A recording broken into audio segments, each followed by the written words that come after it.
Good morning, domo arigato, namaste, for those of you feeling judged that might be buying your first white belt. Karate means a lot to a lot of us. But this is Okami Shotokan, and I'm going to discuss the difference between right and left.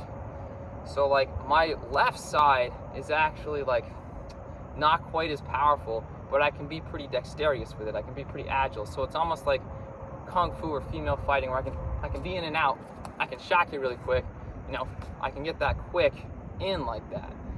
So I mean, the way that I designed, you know, my personal fighting style with Okami Shotokan, you know, I use my right and left pretty effectively.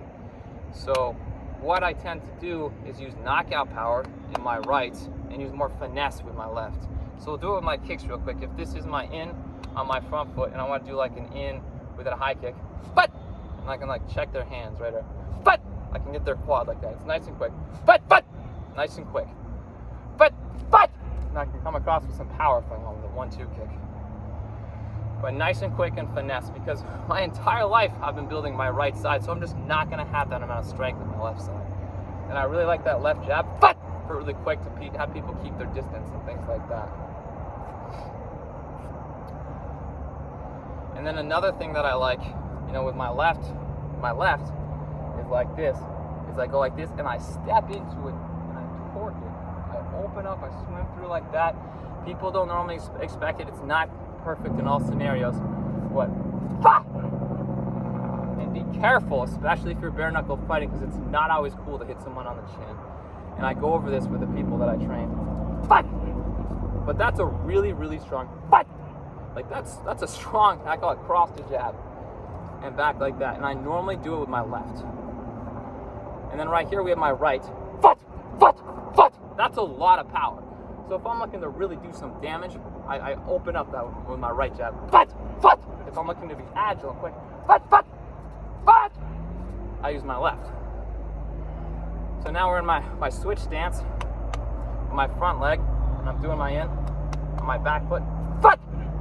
So you got your hands up. I'm gonna check those hands. I'm gonna hit the quad, and that's the power of my right leg.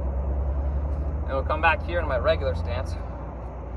And this is opening our hips, you know, like I teach, like I was taught in Muay Thai in Thailand and karate in Japan. As we come through and we're really damaging the quad right here in MMA or self-defense.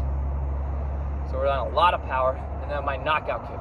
So knockout kick, they're tired, I've opened them up or whatever. I'm not just gonna go right for the head. It's easy to grapple, easy to defend, even with my right, late in the fight, whatever. Right across the jaw, they're down. They're down for the count. Over here in my switch stance, this is my left leg. You know, I can still do the, and I've trained for that, but what I do is I have more speed and agile. So I might deflect their kick with centrifugal force this way, grapple down the block, and push them aside, and then take them on in a regular stance. I'm more agile and quick.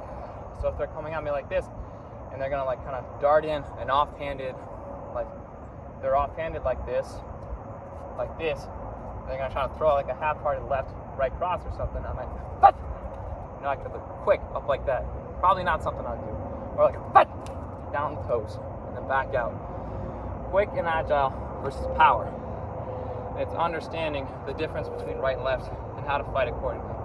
But the way that I work with my kickboxer and my friends, it's a completely different scenario. Like if you know karate, it's a completely different scenario to fighting, switch, and regular stances. But that's why I kick the way that I kick, and that's why I do some of the things I do when it comes to the difference between right and left.